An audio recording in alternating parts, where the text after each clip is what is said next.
तो आप सब आज हम राजनीतिक विज्ञान का दोस्तों चैप्टर नंबर 8 दोस्तों अध्याय नंबर 8 लोकतंत्र की चुनौतियां आप सबको हम बताने वाले हैं दोस्तों बहुत तेज़ी तरीके से। आज यह राजनीतिक विज्ञान हमारा ख़त्म हो जाएगा दोस्तों। चलो दोस्तों शुरू करते हैं। लोकतंत्र की चुनौतियां। लोकतंत्र मतलब दोस्तों हमारे गाँव के व्यक्ति जो उनका कार्य प्रधान या कोई नेता से होता है उसी को चुनौती देते हैं। जब कहते हैं हमारा काम यह पूरा करो, जब नहीं करते तो इन्हें चुनौती देते नहीं, कहते हमारा काम पूरा करो, उसी को चुनौती कहते हैं। ठीक, लोकतंत्र की चुनौतियां, इसका मतलब यही है दोस्तों। अध्याय का पहले आप समझा करो, पाठ का नाम से आप सबको क्या मिल रहा है, यही कहा जाता है लोकतंत्र की चुनौतियां। किसी भी जितना व्यक्ति होते हैं गाँव के, उन्हीं सबके कार्य को जो अपने प्रधान से कोई भी नेता से करवाते हैं उसी को चुनौतियां कहते हैं। ठीक, आगे चलते हैं। चुनौतियां का मतलब क्या है? चुनौती का मतलब क्या है दोस्तों? वैसी समस्या है जो महत्वपूर्ण हो, जिसे पाया जा सके और जिसमें आगे बढ़ने के अवसर छुपे हुए हों, चुनौतियां कहते हैं दोस्तों। आप सबको यही तो बताया ना चुनौतियां किसे कहते हैं।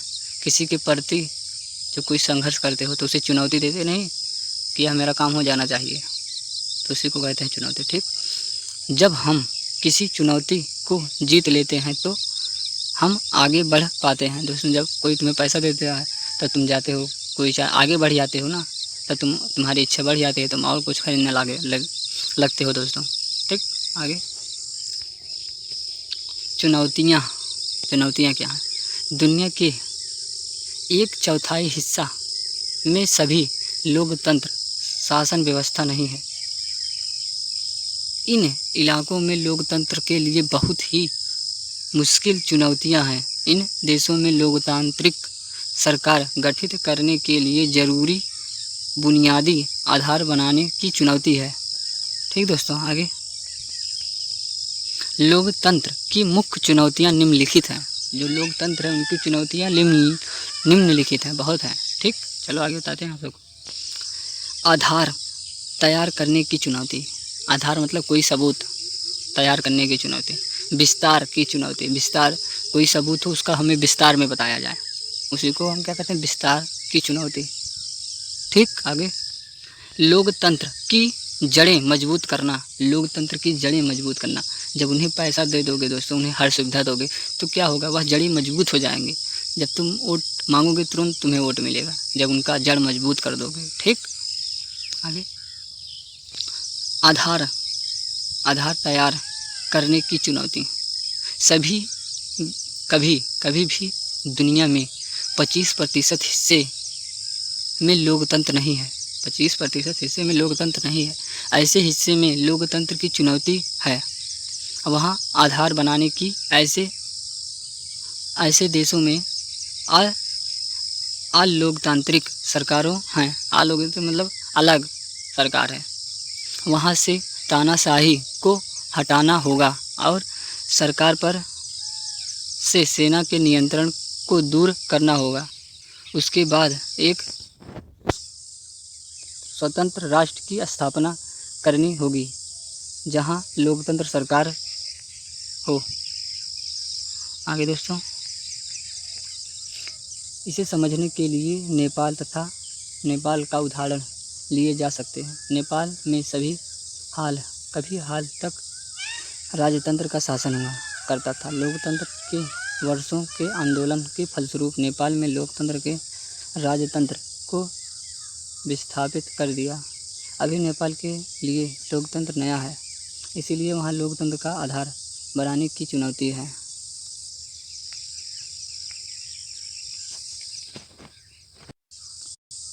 विस्तार की चुनौती क्या होता है, ये तरीके से बता रहे हैं आप सबको।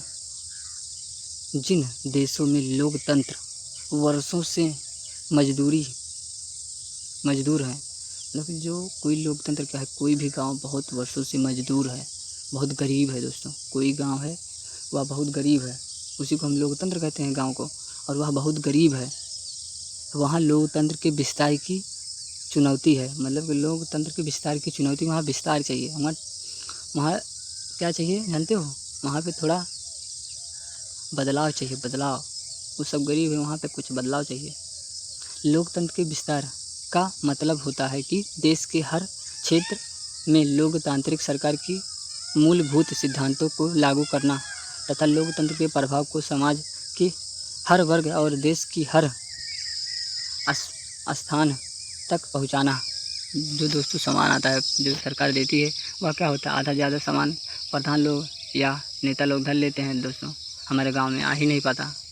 ठीक, आगे लोकतंत्र के विस्तार की चुनौतियां के कई उदाहरण हो सकते हैं, जैसे कि स्थानीय शासनीय निकायों को अधिक शक्ति प्रदान करना।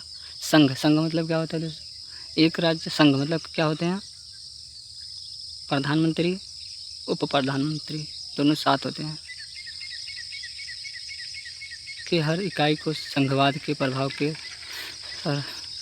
प्रभाव में लाना, महिलाओं और अल्पसंख्यक को मुख्य धारा से जोड़ना आदि।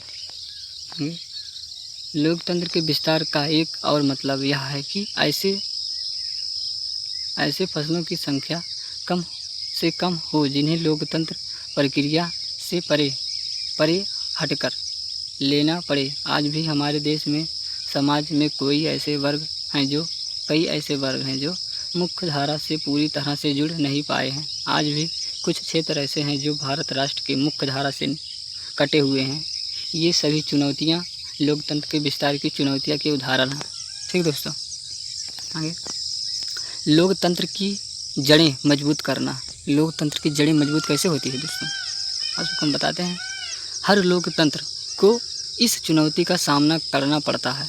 लोकतंत्र के प्रतिक्रियाओं और स्थानों को मजबूत करने में लोकतंत्र की जड़ें मजबूत होती है। मतलब लोकतंत्र क्या होता है? लोकतंत्र की जड़ें मजबूत होती है। जब कोई उन्हें सुविधा देता है तो क्या होता है?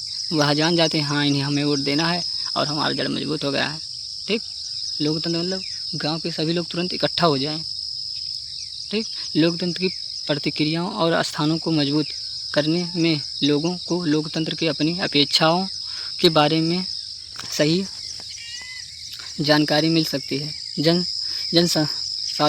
जनसाधारण की लोकतंत्र में अपेक्षाएं अलग अलग समाज और अलग अलग तरह की होंगी। आगे 80 के दशक तक भारत में होने वाले चुनावों में बुद्ध लूटने और फर्जी मतदान की घटना आम बात हुआ करती थी। 90 के दशक के शुरुआत में टी.एन. शेषन मुख्य चुनाव आयुक्त बनाए। उन्होंने कई ऐसे क्रांतिकारी कदम उठाए जिनसे राजनीतिक दलों को अनुशासन आया और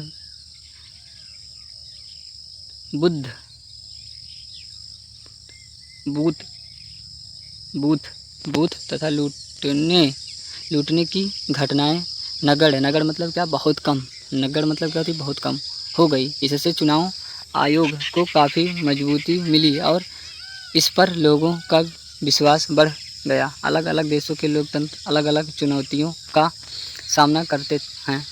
किसी भी देश में समझ आने वाली एक खास चुनौती इस बात पर निर्भर करती है कि वह देश लोकतंत्र विकास के किस चरण पर है। किसी खास चुनौती के निपटारे के तरीके भी अलग अलग हैं, परिस्थितियों में विभिन्न हो सकते हैं।